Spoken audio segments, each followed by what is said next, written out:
வணக்கம் மக்களே. ஒரு ஊர்ல ஒருத்தன் இருந்தான். அவனுக்கு என்ன வேலைன்னா, வீடுகள்ல ஓடு மாற்றுற வேலை. ஓட்டு வீடுகள்ல பழுது பார்க்குற வேலை. உடைஞ்சு போன ஓடுகள எல்லாம் மாத்திட்டு, புதிய ஓடுகள பொருத்தி கொடுப்பான். ஒரு ஓடு மாத்துறதுக்கு அவனுக்கு ஒரு நாள் கூலி வந்து ரூ. 50. அவன் ஒரு நாள் காட்டு வழியா அந்த ஊருக்கு போயிட்டு இருந்தான். நடுக்காட்டுல ஒரு ஐயனார் கோயிலு. அத கடந்து தான் அவன் போயிட்டு இருக்கான். திடீர்னு ஒரு குரல். "இத பாருப்பா, இங்க வா." நடுக்காட்டுல நம்மள யாரு அழைக்கிறது? அவனுக்கு பயமா இருந்துச்சு. அதனால நடைய கொஞ்சம் வேகப்படுத்தினான்.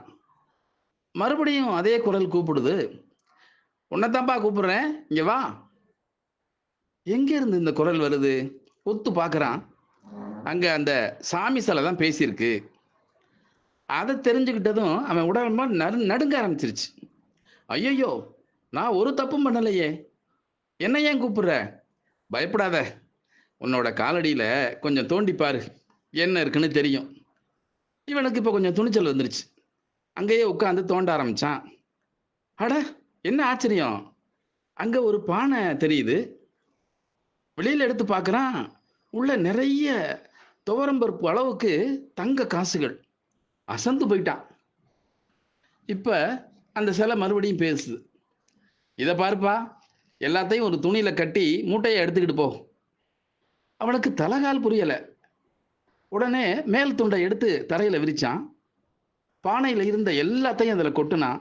சேர்த்து கட்டப் போறான். அப்போ அந்த சிலை சொல்லுது, "பானைய சுத்தமா காலி பண்ணிடாத. அதுல ஒரு 4 தங்க காசாவது போட்டு வை." அப்படின்னு சொல்லுது. இவன் பார்த்தான். எண்ணி 4 காச மட்டும் அதுல எடுத்து போட்டு வச்சுட்டான். மறுபடியும் மூட்டைய கட்டிட்டு கிளம்பிட்டான். அடுத்த ஊர்ல ஓடு மாட்டுற வேலை. அது ஏற்கனவே ஒத்துக்கிட்ட வேலை தான் அது. அதனால அங்க போறான். வீட்டு உத்தரத்துல மூட்டைய கட்டி தொங்க போட்டுட்டு, இவன் கூரை மேல ஏறி உட்கார்ந்து ஓட மாத்திக்கிட்டு இருக்கான். அந்த வீட்டு அம்மா இப்பதான் சமைக்க ஆரம்பிக்கிறாங்க. அவங்களுக்கு துவரம் பருப்பு இல்ல. தீர்ந்து போயிருச்சு. சரி கடையில போய் வாங்கிட்டு வரலாம் அப்படின்னு புறப்படுறப்போ, உத்தரத்துல தொங்குன அந்த துணி மூட்டை அவங்க கண்ணுல பட்டுருச்சு. "ஏங்க, என்னது மூட்டை?" அப்படின்னு கேட்குறாங்க. கூரை மேல உட்கார்ந்திருந்த நம்மாளு, "அதுங்களா, வேற ஒண்ணும் இல்லைங்க. துவரம் பருப்பு வீட்டுக்கு வாங்கி வச்சிருக்கேன்." அப்படின்னு சொல்றான். ஒரு நிமிஷம் அந்த வீட்டு அம்மாவுக்கு ஒரு யோசனை வந்துச்சு. சரி, அவசரத்துக்கு இதுலேருந்து கொஞ்சம் எடுத்துக்குவோம். அப்புறம் வாங்கி கொடுத்துடலாம். அப்படி நினைச்சுக்கிட்டே மெதுவா மூட்டைய கீழ இறக்கி பார்த்தா, அது பூரா தங்க காசுகளா இருக்கு. அவ்வளவுதான். பளிச்சுன்னு அந்த அம்மாவுக்கு உள்ளுக்குள்ள ஒரு யோசனை வந்துச்சு. தன்னோட வீட்ல இருந்த ஒரு பானையில அந்த எல்லா காசையும் கொட்டி வச்சுக்கிட்டாங்க. அப்புறமா கடையில போய் துவரம் பருப்பு வாங்கிட்டு வந்து, அந்த துணி மூட்டையில போட்டு, பழையபடி உத்தரத்துல தொங்க விட்டு போயிட்டாங்க. சாயந்தரம் வேலை முடிச்சதும் அவன் கீழ இறங்கி வர்றான். துணி மூட்டைய கீழ இறக்குனான். இறக்கும்போதே அவனுக்கு சந்தேகம். என்னது? காலையில கனமா இருந்துச்சு. இப்ப இவ்ளோ லேசா இருக்கே! பிரிச்சு பார்க்குறான். உள்ள துவரம் பருப்பு பூரா. வீட்டுக்காரம்மாட்ட கேட்குறான். "ஏங்க, இதுல தங்கம் இருந்துச்சே பார்த்தீங்களா?" "என்னப்பா, கனவு கினவு கண்டியா என்ன?" அப்படின்னு அந்த அம்மா கேட்குறாங்க. அவனால ஒண்ணும் பதில் பேச முடியல.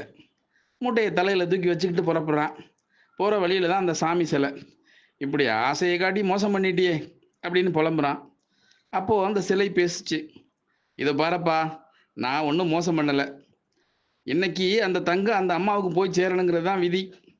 அத தூக்கிட்டு போறதுக்கு ஆள் கிடைக்கல. அதான் உன் தலையில ஏத்தி அனுப்பி வச்சேன். அவ்வளோதான். கவலைப்படாத, கவலைப்படாத.